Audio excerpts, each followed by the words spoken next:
Okay, I think we can start. So, hello everyone. Thank you for attending this webinar, which will give you an overview of performing a management review according to ISO 9001-2015. My name is Pereira da Cruz, and I'm an author at 𝗏𝗲𝗴𝗶𝘀.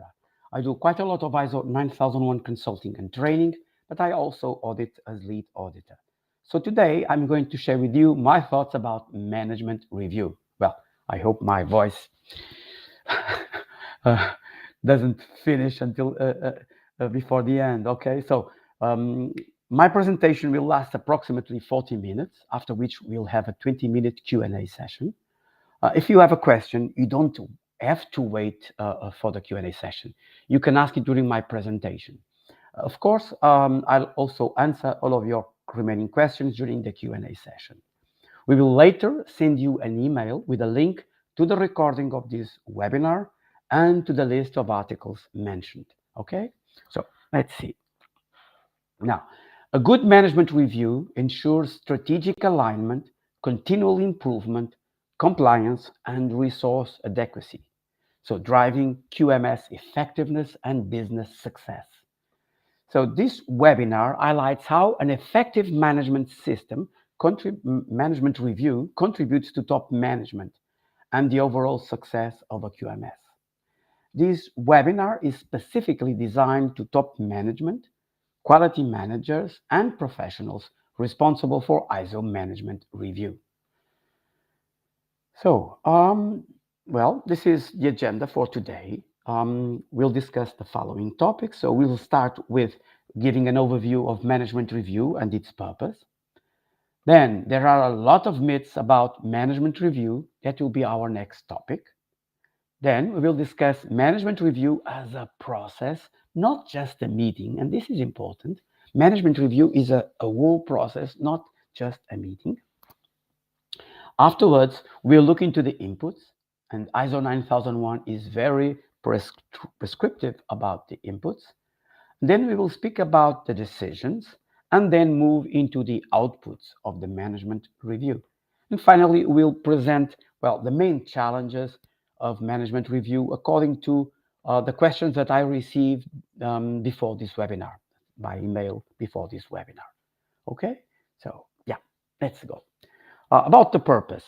Now, the Romans, okay, had a god named Janus, from whom the name January for the first month of the year derives. Okay, Janus was the god of bridges, gateways, and transitions, and was depicted as with a head that has two faces. Okay, so and I encourage organizations to see the management review as a symbolic bridge connecting the past, the present, and the future.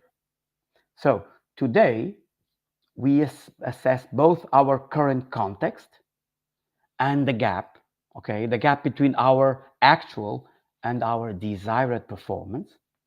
And to understand how we arrived at this point, at this gap, we reflect on our past decisions and the performance challenges we set for ourselves. Okay, try to learn with the past.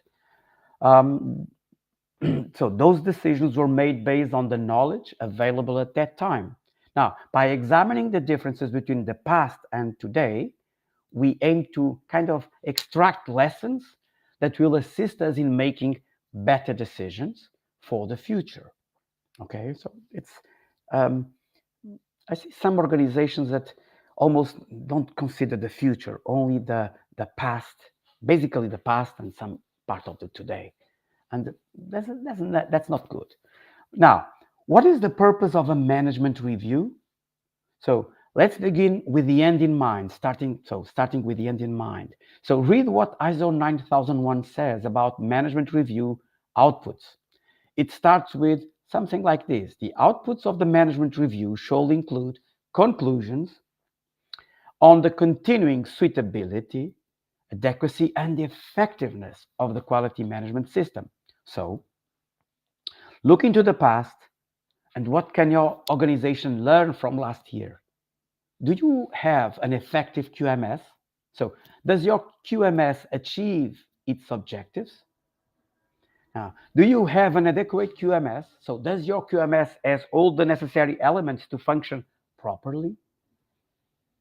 And do you have a suitable QMS? So does your QMS still fits the organization needs? By the way, clause 9.3, as I said, focus too much on the past. And then the management system becomes lame, okay? Because it does not focus enough on the future. So, and the quality objectives seem disconnected from the management review. Of course, we need to scalp the past, but the past is dead and buried. We cannot do anything more with that, with what already happened. So we do this to learn how to make plans for the future. Now, sorry, myths around management review. So there are many different misperceptions about management review, such as there must be one annual management review. Well, in a typical organization, the outcome of a management review is reviewed periodically, okay, monthly, quarterly, or annually. So an annual frequency does not provide time to correct any ineffective course of action, okay? So you must have at least one management review per year. But I think that we need more, okay, to have a management system with time to answer, to provide feedback in a useful time, in a time that we can still change course if the performance is not according to what we want, to what we expected. Okay, so the another myth is management review should cover all requirements in one meeting. No, it's not mandatory. So this represents an enormous workload, okay, for those preparing the review, and it undermines the quality of the discussion because many issues will have to be addressed in a short period of time. Okay, you can do that, but so, but what happens normally is that management, the top management, is doesn't have a lot of time to the management review. So if we put all the topics in just one meeting, will be difficult or will be artificial. Okay. Now, should all senior management be present at the review? Well, for large organizations, it is unlikely that all senior managers will be present at these meetings. Okay.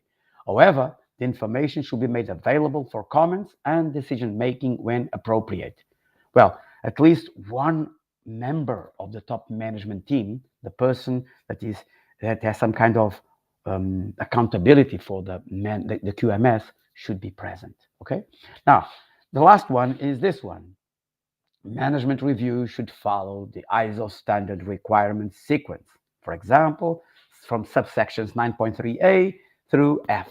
And when I see this, I'm always laughing. So seriously, come on. We can follow the sequence that best suits each organization. And we can add topics not included in the standard, okay? So I leave here two links that you can read later, two articles. One article is why it should be viewed, ISO 9001, why it should be viewed as a business management system. And the other one is to what extent should top management be involved in your QMS? Okay, let's continue. Now, about the frequency or about scheduling the management review around throughout the year. Okay. Oops, sorry. So, in order to avoid a situation that condemns us to failure, so a management review where we try to do everything in a short period of time, we can schedule the management review in four moments throughout the year. Okay, so 4 quarters that coincide with each quarter. So 4 moments that coincide with each quarter, and we can distribute the various topics for each moment. So we align the QMS management cycle with the financial management cycle of the business. So in the bottom, okay. So this ensures if we don't align, what happens is that we make fantastic decisions in the management review, but then there are no funds, no money to implement those decisions. So they must be aligned. Now, some topics are reviewed at every meeting. So in this example, I put here information and trends in complaints, customer satisfaction, non-conformities, corrective action, and continual improvement. So every meeting. Other topics can be every 6 months. So for example, changes in new applicable requirements and potential future requirements, and others annually. So for example, once per year, changes in risks and opportunities from business context, or information and trends in audit results. So, and by the way, attention, this example is generic, okay? It does not mean that this distribution is the most suitable for your organization. So for example, if you work in a pharma company, for example, I believe that the changes in new applicable requirements and potential future requirements, so in terms of compliance obligations, must be done with more frequency, okay? Now, we have a question here. Raymond asked, what is the recommended frequency for a management review? Okay, so best practice, hold a formal full management review once per year for documented evidence, and supplement it with quarterly performance reviews or process owner meetings that feed into the annual review, okay? So some factors that should influence frequency can be rate of change, so new products, markets, regulations, process performance, trends like frequent nonconformities. With frequent nonconformities, we need to meet more often. Customer feedback or external audit results, complexity of the QMS, so it's multi-site or multi-process, or an integration with other systems like 14,001, 45,001, 27,001. So distribute. So of course, when you start, you are doing your first management review. Normally, what we do is we do a meeting where everything is considered. But soon after that, we can think of something like this to make it more deep, go more deep in more depth. So to more than one management review per year. Okay, I'm full. My advice is go that way. Okay. Now, a management review is not a meeting. Okay, it's much more than a meeting. It's a whole process. So in a management review process, one can identify 4 stages. You have the preparation, before the meeting, during the meeting, and after the meeting or follow-up. In the preparation, what we do is at planned intervals, the organization must consider several inputs of information and data to evaluate the performance and the effectiveness of the QMS. So planned intervals mean that the time between the management review should be determined in advance, okay? The plan can be changed to reflect circumstances, but should always be looking forward, okay? That way, top management can make relevant performance comparisons. Now, just be careful. Conducting very frequent management reviews can cause you to focus too much on details and lose sight of the big picture, okay? We want to see here the trends, to check the trends, to check the big picture. Okay, inputs are related to requirements from several clauses of ISO 9001. So it's the 9.3.2, the inputs. So you have what? You have things like the results of the audits, you have the performance of the processes, you have the non-conformities, you have, all those things. So the inputs should be used to sense the situation. They should be analyzed. What do I mean by analyzed? Is we want to transform the raw data into treated data, analyzed data. This means we sort, classify, summarize, calculate, correlate, present, chart, or otherwise translate the original data into meaningful information for those that will evaluate. Okay, so we prepare this before the meeting. Okay, that's the phase of the preparation. Okay, like preparing a report for management review. Now we have the before the meeting. We need to evaluate performance. So meeting time is too expensive and scarce and should be used wisely. Use it for discussions and making decisions, not for long presentations. I believe that most of the companies that I know use the meeting just to make presentations, and then they don't have time for making decisions, because almost all the time is for presentation. So after the preparation and before the meeting, an agenda should be prepared and sent to participants together with the input information, the report. Participants should study the information before the meeting. If you try this, you'll see that your meeting becomes much more efficient. It's night from day, okay? Or water from wine. So during the meeting, management review meeting, so it's where we gather people. And when we gather people, so we already reviewed the information, we already evaluated the information. So why do we meet? Why do we gather the people? Why do we meet? To discuss the results, to make conclusions, to synthesize, and decide on a course of action. It's the only thing that we can analyze alone in our office, but having these discussions, having this kind of synthesis, having this kind of collective decision is much effective if done during the meeting. So after this, we have the after the meeting or the follow-up. So where we develop and approve action plans to implement decisions. And we expect actions to be implemented, of course. So in the next management reviews for the follow-up, we will check the progress of the action plans and results, okay? So the organization should keep records of the preparation, records of the meeting itself, records about the follow-up, the action plans, and the follow-up. So if you think keeping records are the memory of an organization. So without memory, organizations can't learn.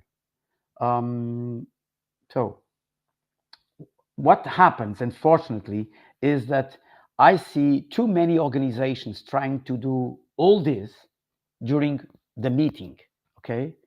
It will not work well. Trust me, it will not work well, okay? So, by the way, so here we have the inputs, we have the outputs, and the standard mentioned this, and don't forget we have also the outcomes.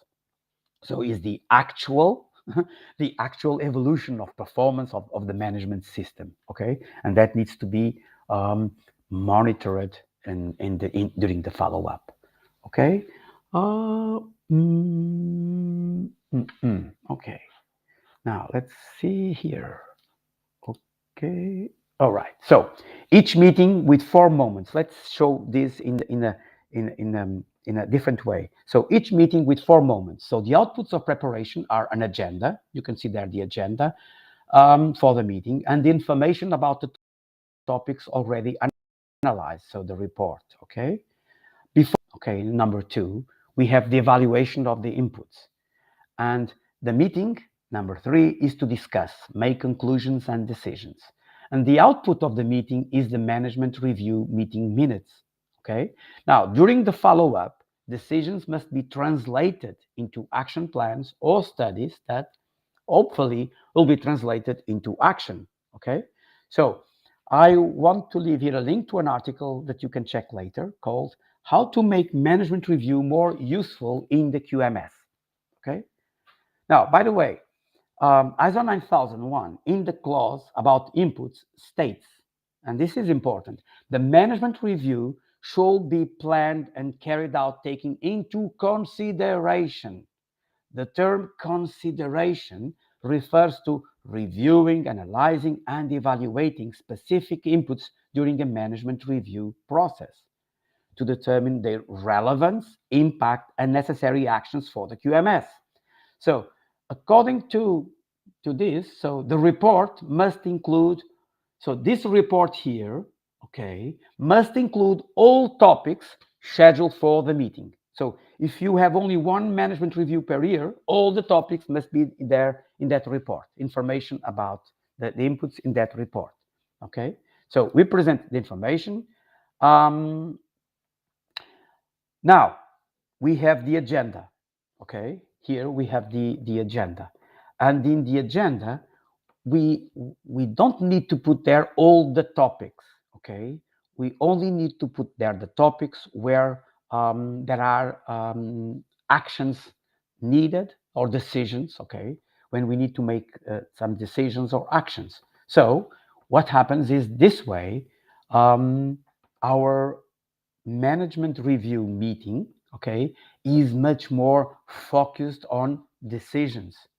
We don't, if everything is okay with audit results, okay, we have the audit results in the report, but we don't need to waste time speaking, discussing about audit results. Everything is okay, it's green, let's move on. Oh, we have a problem here with corrective actions or with suppliers. Okay, more time for that, to discuss and to make decisions about suppliers.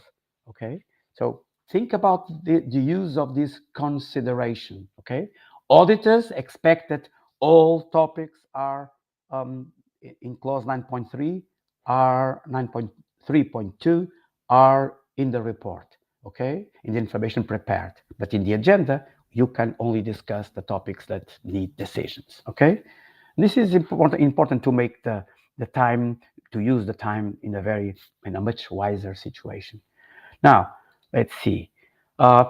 Preparing management review inputs. So focus attention on the why. Why are we having the meeting? And so my advice is learn to love the fact-based approach. So any management system review needs to be based on facts. So avoid making important decisions based on cognitive vapor, okay? So gather sufficient information and data to provide a sound basis for the review. So see with top management who should participate to accomplish management review purposes, and seek input from attendees with first-hand direct experience. Don't just collect the data and make a tick, okay, in your management review input list. No, be demanding, be curious, and search for learning. So people, I mean, we are deluded, okay? We think we know more about the system we work in than we actually do. So try to analyze the information, the data from different perspectives, and see what comes, what's there, what's not on the surface, okay? So because of that, do more than just collect raw data. For example, consider the internal audit results.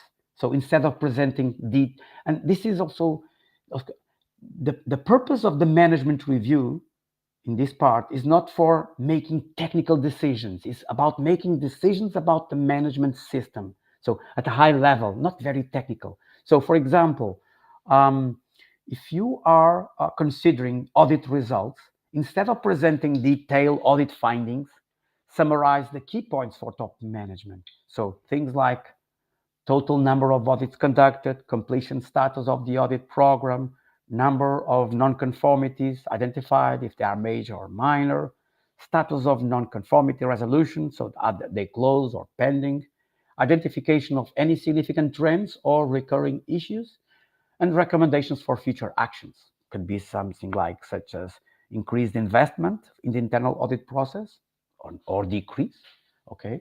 So, but it's this kind of information, much more executive information, not technical detailed information. We are not expecting that in the management review, we'll decide, we'll have a technical decision about something like how to solve a non-conformity, okay? So this approach provides a comprehensive overview, enabling top management to understand the overall health of the quality management system and make informed decisions without needing in-depth audit expertise, okay? The management review meeting is not the place for detailed technical problem solving, but for evaluating trends, risks, and opportunities, leading to strategic responses and actions. Information should be analyzed beforehand so that management can focus on making decisions, not diagnosing issues, okay? So when preparing for a management review under ISO 9001, clause 9.3, it's essential to use the standard as a guide to ensure no prescribed inputs are overlooked. And remember, don't use quality jargon. Use language. Use examples that top management can relate to, like money, for example. Okay. Now, you can find all the necessary documents in our ISO 9001 Premium Toolkit. So let me show you how it looks like. Okay. So it's something like, oops, oh my God, whoa, something very bad happened here. Okay. Yeah. So let's see. Okay. So here we have the list of all the documents that we have in our 9001 Premium Documentation Toolkit. Okay. So I will focus my attention here on this one, the procedure for the management review, and this internal example for a form, the internal audit report. Okay. So let's see. The procedure for management review. So this is a Word document that you can customize, okay, completely. You already have here some suggestions, okay. So if it is not, if it's not top management, it's a specific role in your top management team, okay, you can change. You put here, and you have here some information about the different methods. So you can. It's already here a baseline to work, okay, about the inputs, and also about the outputs, okay, yeah. And yes, and then as an example for a form, we have this one for the internal audit report, okay. So yeah, it's an example. You can also again, you can customize these to your organization, to put your logo, to put one more row, change the table here and there. Yeah, that's it. So you can see the details of this toolkit here. So I leave here the link for the toolkit. Okay. Now let's see. Let's continue. So Isabella, I will answer your question during the Q&A. Okay. Sorry. Now let's continue. Okay. So now about the preparation. So let's see an example of preparing inputs. So the quality manager, okay, gathers the necessary inputs for the management review by collecting and analyzing data on customer complaints from the past 6 months, for example. The data shows 35 complaints, a 75% increase from the previous period of 20 complaints. So this means a significant and concerning trend, and customer satisfaction score dropped from 85 to 72%. Okay, this highlights the importance of review frequency. So while individual complaints are typically addressed and customers retained, so who is looking into at the bigger picture? Okay, that's why the management review is important. Looking at the bigger picture. We are not going to solve. We hope that all complaints are already answered and solved and closed. Now we are looking into the big picture. So we're spotting the trend beyond isolated incidents. Critical patterns may go unnoticed without timely reviews, so delaying necessary corrective action. So main complaint categories, so something like this, doing the Pareto chart, so late deliveries, defective products, incorrect invoices. So now if we go now for the defective products, okay, we realize that, okay, the main reasons for that are 60% due to machine calibration issues, 25% to human errors in assembly, and 15% due to raw material inconsistency. So we are preparing this kind of information. It's there. We don't need to go to during the meeting to make these calculations and focus in what is more relevant. Okay. Now we prepare. Now this goes into the report. Now the other thing that I mentioned was the agenda. Let's see the preparation of the agenda. Okay, so prepare a management review agenda. The person responsible for calling and organizing the meeting is normally the quality manager or the management representative. But the accountability for conducting and leading it lies with the top management. Okay, so communicate the date and venue, communicate who will attend. Okay, list agenda items and an estimation of the amount of time needed for each item. Present agenda items as questions that must be answered. So it has several advantages. It focuses the discussion. It encourages engagement and problem solving. So questions invite active participation, making the meeting more of a collaborative problem solving session rather than a passive report sharing event. See the difference, okay? See the difference, right? We are going to talk about from 10-11 customer feedback. And the other one was complaints are up and satisfaction are down. How to revert the situation. So it's much more focused, okay? So instead of just listening to updates, attendees can prepare to contribute solutions. So it defines clear outcomes. It reduces unnecessary or unproductive topics. So when drafting the agenda, framing topics as questions forces organizers to think, is this really an issue that needs discussion or just an update that could be shared in the report? So this avoids wasting time on topics that don't require debate or decision making. Now, give or share links to where attendants can study the documentation prepared, okay, what I called before the report. Again, time is too precious to present information that can be reviewed before the meeting. So this implies that the agenda and information should be sent well before the management review, okay? And identify who is responsible for leading each item. Now, I have here a question, two questions received before this webinar. So Joshi asked, can HSE committee members attend management review meeting? The short answer is yes. HSE committee members can and often should attend the management review meeting, provided their participation adds value and aligns with the objectives of clause 9.3. So before becoming a consultant, I was quality manager at a chemical company. Of course, HSE people, members were invited to the management review meeting. It was very, very important because we were working with explosive and carcinogenic materials. So yeah. And another question is from Mohammed. Mohammed asked, who is supposed to attend the management review? Well, top management is responsible for the review, but the standard does not restrict attendance to them alone, okay? They can and should and must invite anyone whose participation provides relevant information for decision making, okay? Now, so we prepare the management review. So Runa asked, does board of directors participate in management review? Normally what happens is one member of the board of directors, that member that has that is accountable for the QMS. Normally it's what happens, okay? Not everybody, not every members of the board of directors. Oh, it's not, they are not forbidden, but normally they don't have time for going there.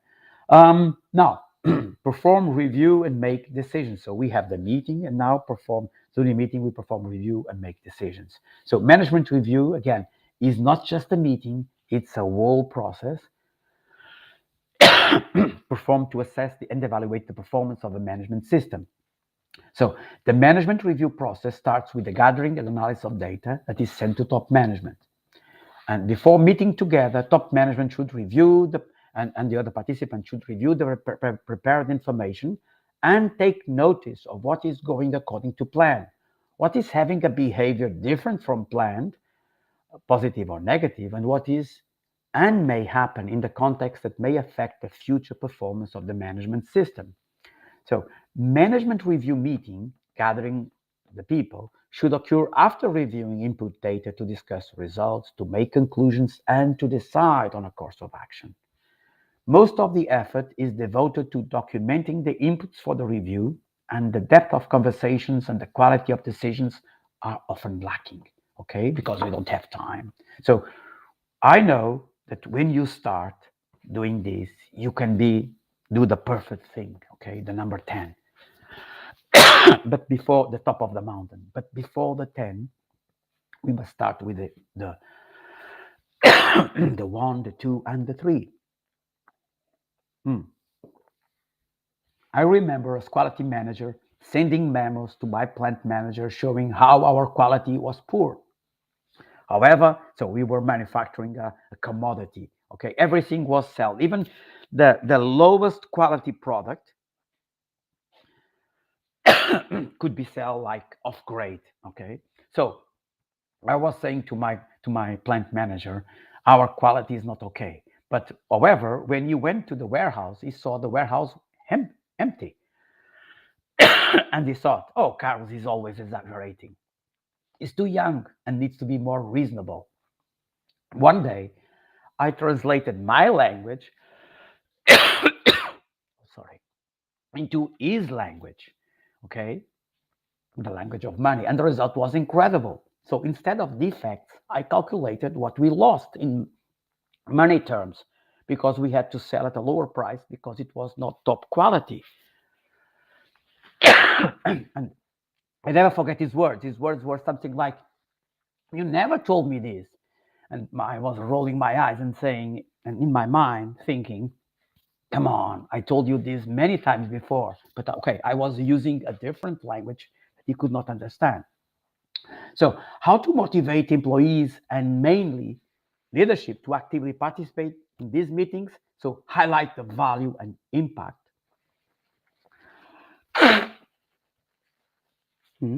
Connect the QMS to business goals, illustrate how quality management drives efficiency, lowers costs, increases customer satisfaction, and boosts profitability.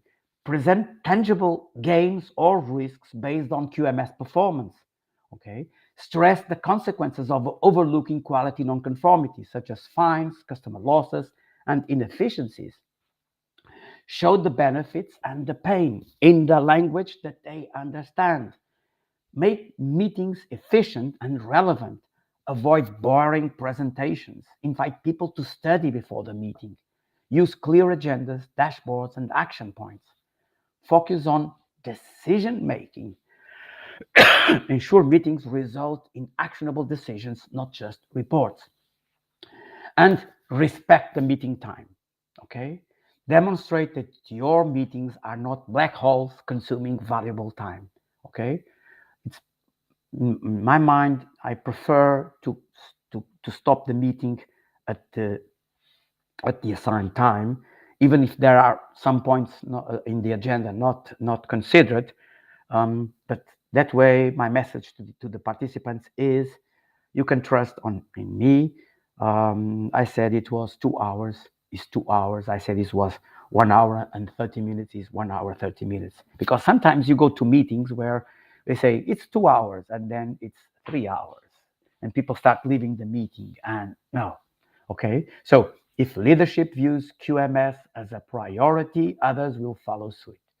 Illustrate how quality impacts strategic KPIs such as revenue, customer retention, and operational efficiency. Okay. Now, remember this example, back to the previous example about the defects behind the complaints jump. So the leadership team and process owners discuss the findings in the management review meeting and evaluate the proposal and make decisions. So could be something like this. Okay, some of the decisions could be implement stricter calibration controls, adjust machine maintenance schedules to prevent calibration issues, enhance employee training and assembly. Okay, and assembly. Now, let's go to the outputs. Okay, so final conclusions of the management review and documentation. So we have the meeting minutes, include a conclusion statement. Don't forget these. The conclusion should summarize the findings and discussions of the management review meeting, and it should indicate whether the QMS remains suitable, adequate, and effective. Many companies write, yes, it's adequate, suitable, and effective. And then I audit them and I see, but most of your quality objectives were not achieved. How can you say that it's effective? They are afraid that if they say that the system is not effective, they will have a non-conformity. during the surveillance audit. If you realize that your system is not effective, okay, you have a problem and you start a corrective action, okay? And if an auditor comes and realizes that you are, and he sees that one of the conclusions was the system is not effective, the auditor will realize that you are being honest, okay? And then he realizes that you are actually working to make the system more effective, okay? I, as an auditor, become much more confident in that QMS, okay, than a QMS that in the meeting minutes say that everything is okay, but the results, okay, show that it's not okay. The smell is too much, okay? So use the meeting minutes, formal reports, or summary documents to record the conclusion. These documents should include a summary of discussions on various QMS components and performance against objectives. Then, okay, again, also a sign-off and approval. And then, okay, follow-up actions after management review. So develop detailed action plans for addressing identified improvement areas or necessary changes to enhance the QMS. So allocate resources, assign responsibilities for each action.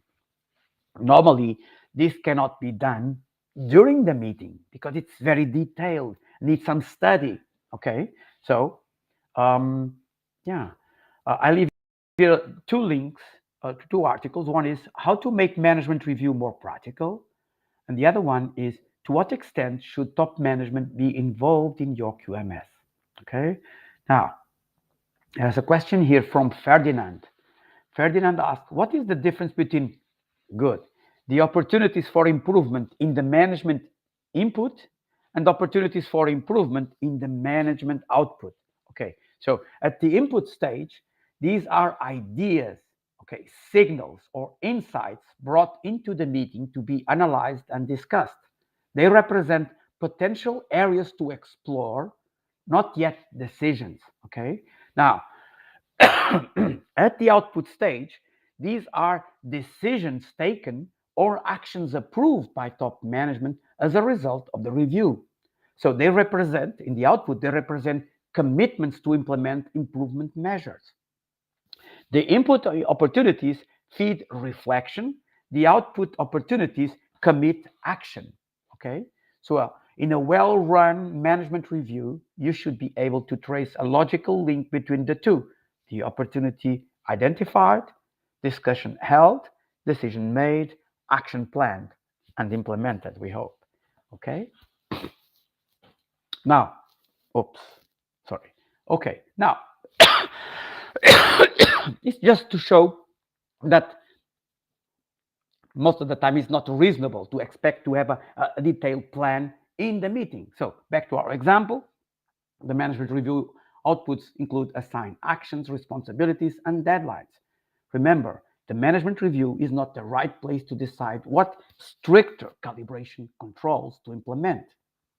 It's the place to decide what needs to be done.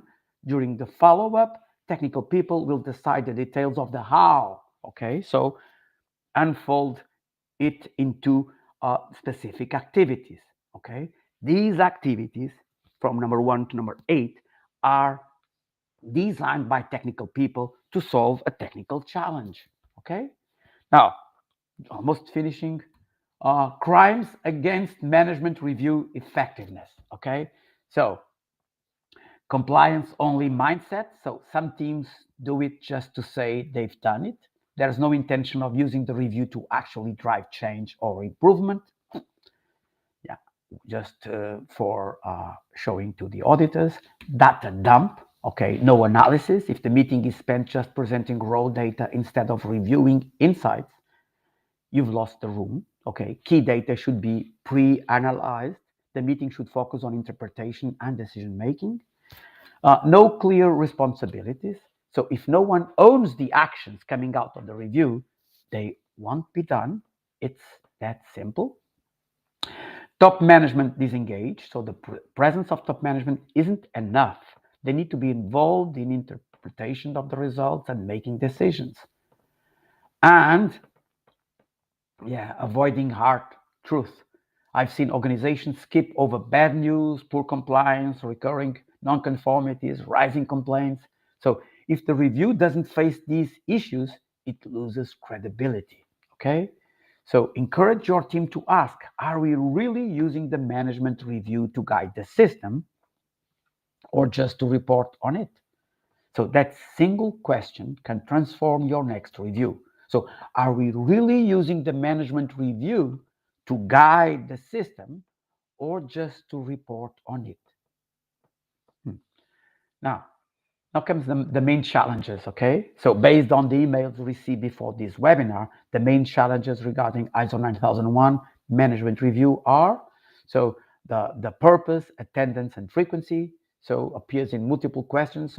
Most of the questions will be in the Q&A. So questions about who can attend, how often, the frequency, if it is it mandatory? So if we really need the meeting. The other one is inputs and outputs of the management review. So things like the difference between improvement opportunities, inputs and outputs, or relationship with internal audits, or okay. And the third topic is the integration and emerging topics. We will see this also in the Q&A, a relationship with the climate change, and when we work with multiple standards, so an IMS, an integrated management system. Okay. So let's go to the conclusion. The purpose of the management review, as outlined in clause 9.3, is to evaluate the organization's quality management system. So it involves top management assessing the system's suitability, adequacy, and effectiveness in achieving quality objectives. So, and to help you with that, you can use 𝗧𝗏𝗏's ISO 9001 Premium Documentation Toolkit. So here's the link with more details, okay?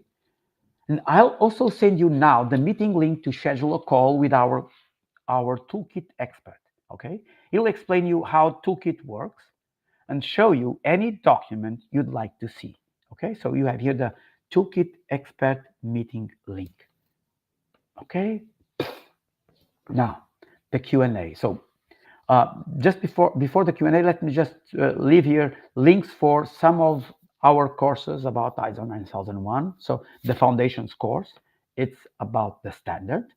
The lead implementer course, it's about how to implement the management system.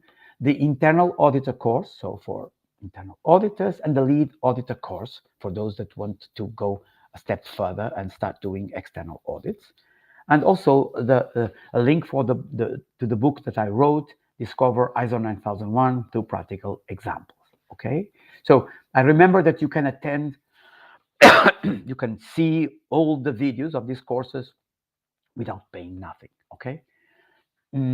Okay, before we begin with the question and answer session, to mention that you can also ask me anything about ISO 9001 directly. Just send me an email and I'll answer as quick as I can. So, and if you have to leave before this Q&A session is over, please fill in the short survey that will open right after you leave the webinar. Okay, let's see some questions here. So Isabella asked, how do you deal with management review when there is not a constant change in a small company, but the activities is just a constant? When there is not a constant change in a small company, but the activities is just constant. Okay, the activities are constant, but the context is changing, okay? And the context is changing, and your challenges, so your objectives, can be more demanding, okay? So don't forget that. So remember, you can do the same things, but you can have different results because the context is different, people are different. So I don't know if I understood your question well. Please, Isabella, feel free to reframe the question or say, no, Carlos, you didn't understand my question. Now, okay, this one. Runa asked, if the frequency of management review are twice a year, how have them to remember from last time? So if we do 2 management reviews per year, so when we prepare the report for the management review, We include there what? We include there, for example, for the KPIs, we put there the targets that we set for the whole year. And we include the trends during the last 6 months. So, but we have to prepare a report, okay? And if we do it 2 times per year, we can decide that you can decide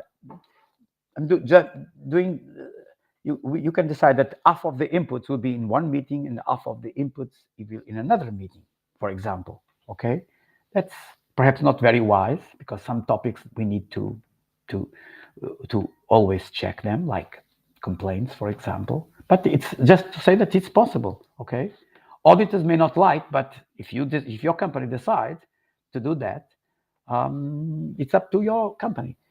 Joseph asked, we run the review meeting every year and we include ESG impacts. Is it okay to have such meeting every year, or should it be more frequent?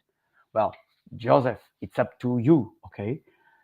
Or to your company to decide if once per year is enough. I would say that once per year seems it's like this. So you have a management review, you make some decisions about the future, where you want to be next year, and then you start driving, okay? You start driving your organization into the future. What kind of feedback do you get?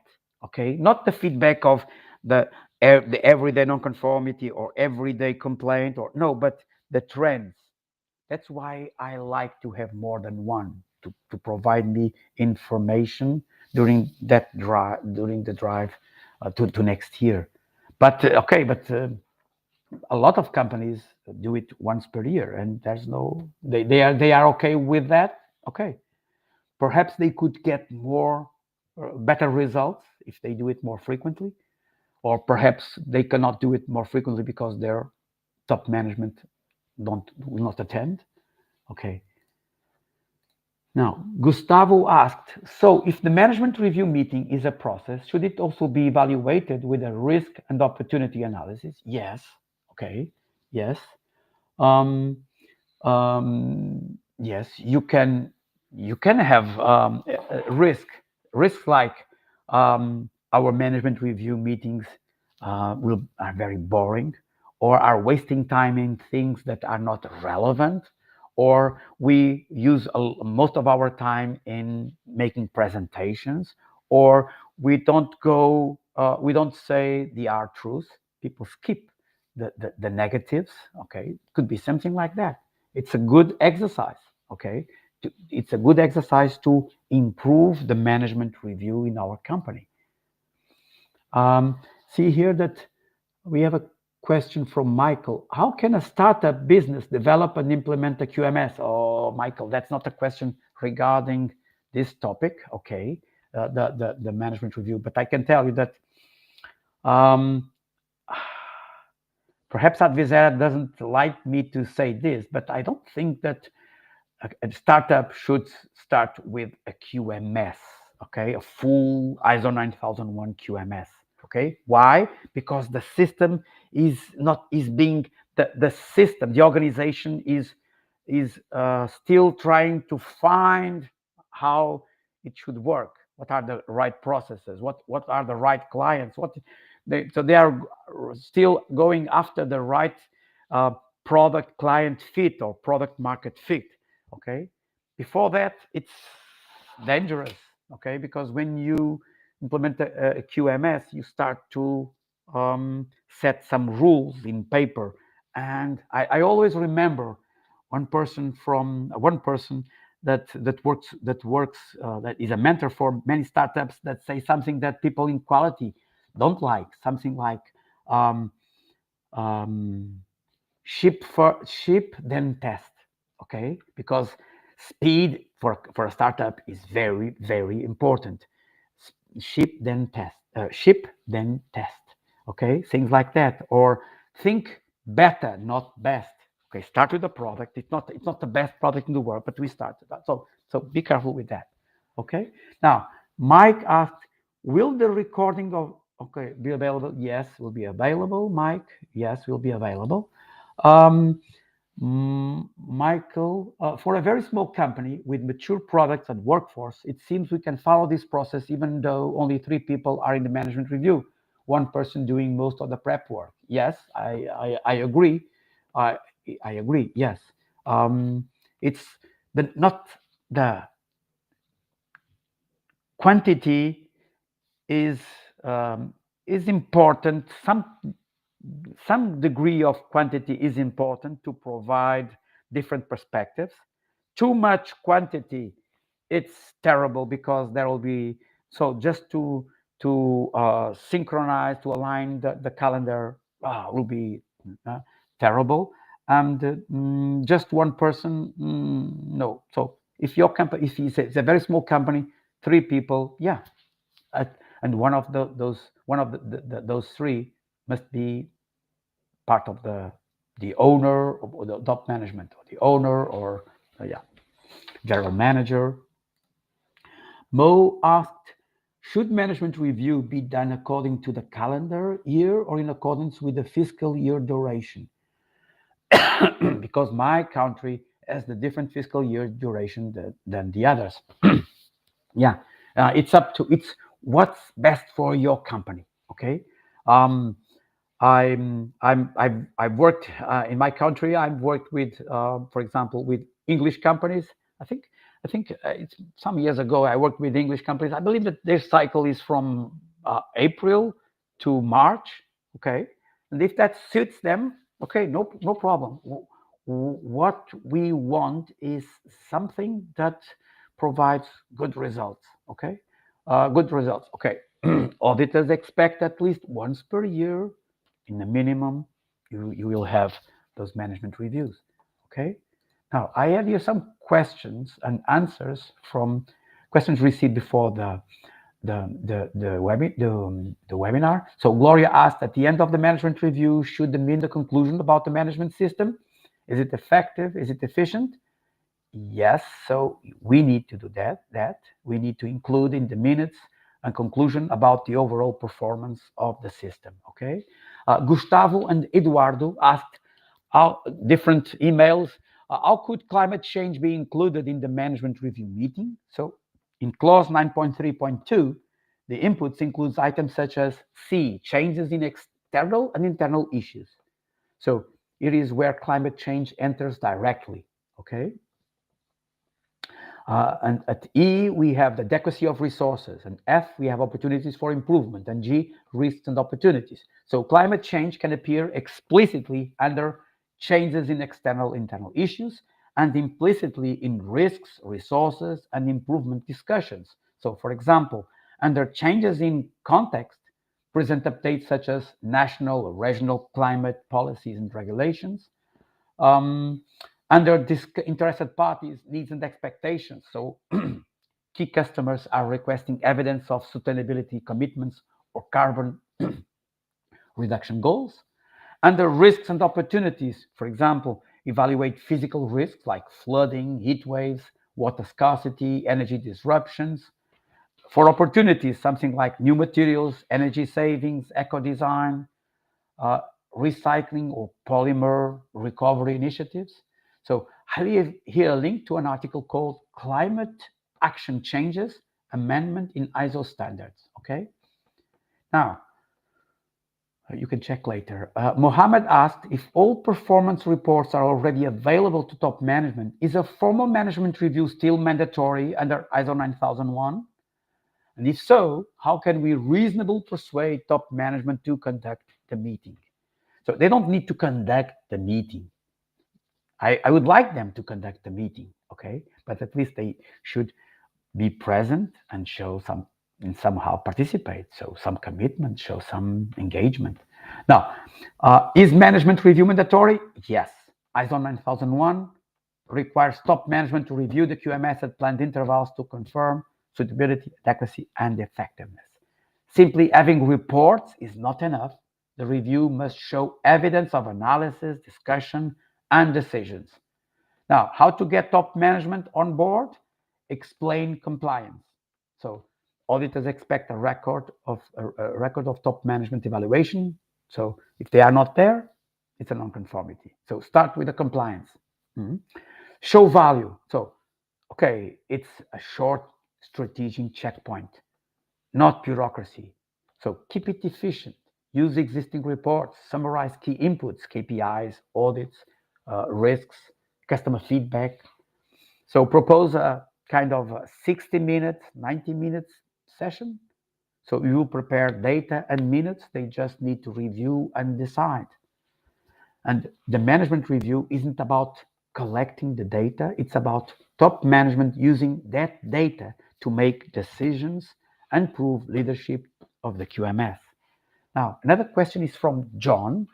I would need clarification on how to address the agenda item C5, monitoring and measurement results for a service industry. So, clause 9.3.2 C5 requires management to review the results of monitoring and measurement, meaning the data that shows how effectively the organization controls its processes and meet customer requirements. So in the service industry, this should include performance indicators that reflect service quality, like reliability, timeliness, and customer satisfaction, not just production type metrics. So you can analyze or review customer satisfaction data, service delivery performance, process performance, so accuracy, error rework rates, case resolution time, backlog volume, internal audit results and non-conformity trends, so things like that. Now, during the review, management should what? Analyze trends, compare current results with targets and previous periods, identify deviations, so where are we underperforming or overperforming, and decide actions, improvements, resources, or changes needed. Another question is for Malcamo. Malcamo asked, what are the procedures of management review on implementation? Okay, what is the difference between the feedback report of implementation and the management review? Okay, so the procedure for conducting a management review involves planning the meeting. Okay, planning, so it's the preparation, the analysis of data, preparation, the meeting, the follow-up, okay, all those things. The feedback or implementation status report is different. It tracks progress of management system implementation activities. So the implementation of a management system is a project. So we need from time to time evaluate how is the project going. So we need to control the status of the project and make decisions regarding the project, the implementation, not the management system. Okay. So if you want to, the management review, so the feedback or implementation is different. Okay, it tracks progress of management system implementation activities and confirms whether processes, documents, and actions are in place. The management review, on the other hand, is a formal evaluation by top management of the system's suitability, adequacy, and effectiveness.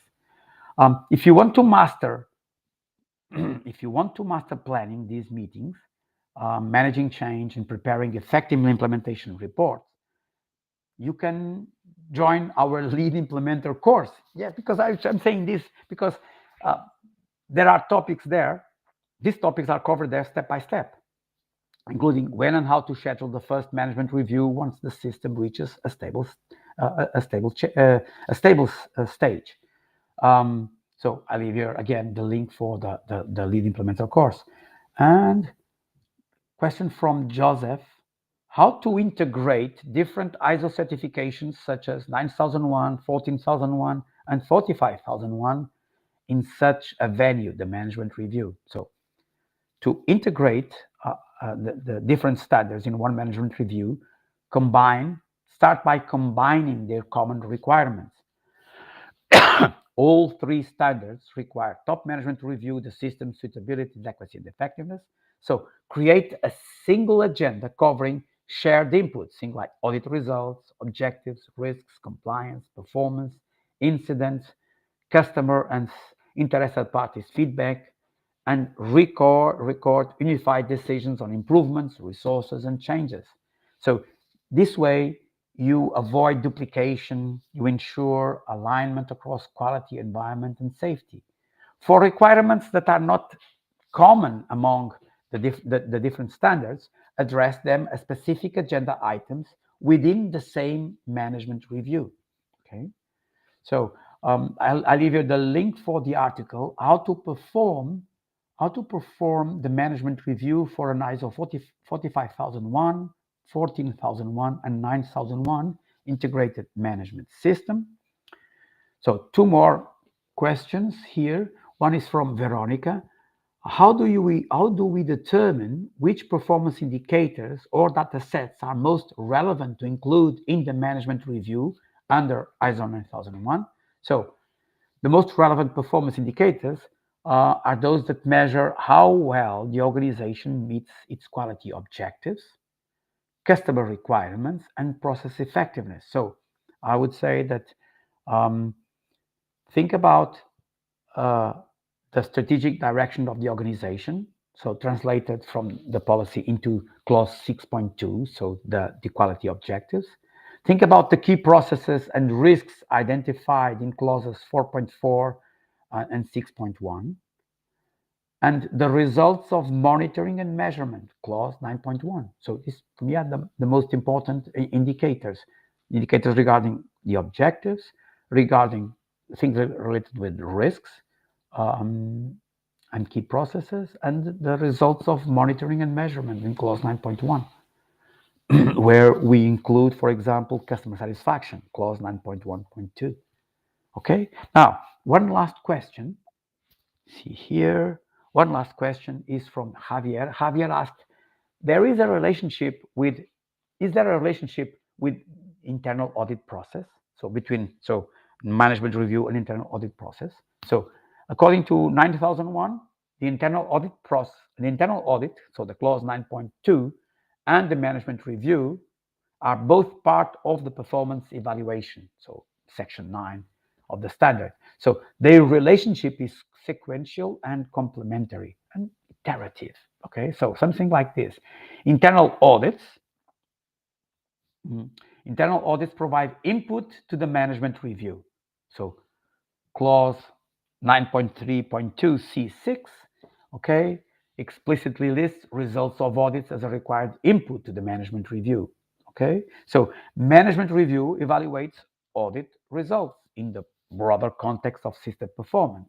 Okay, so review audit findings, determines their significance, ensures that corrective actions are being taken, are effective. Then management review outputs feedback into the audit program. Okay,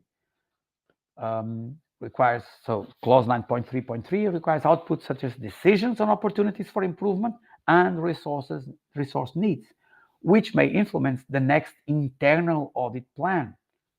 Again, for the future. For example, areas identified as high risks or underperforming in the review should receive more audit focus in the next cycle. And so it's like this. Okay. Now, yeah, I'm sorry for my voice. It's it's noise interfering with the message. So I think all questions were answered. I covered all your questions. So let's wrap up the webinar. This one, when our webinar was intended to give you an overview of management review purpose, preparation, execution, and recording. I hope I could give you some useful hints. You can ask me anything about ISO 9001 directly by email. You can also download this presentation deck from our website or take a look at video tutorials, okay? Finally, if you joined this webinar through Zoom, you'll see a short survey. So I would kindly ask you to spend a minute to fill it in. The recording of this presentation will be available in a few hours. You will receive a link to the recording. If you joined the webinar through LinkedIn and YouTube, you will receive a link to the short survey now, and the link to the presentation will be posted on your event page in a few minutes. Okay, that will be all. Thank you for your participation, for your patience, and for your questions. And I hope you enjoyed this webinar. Have a nice day.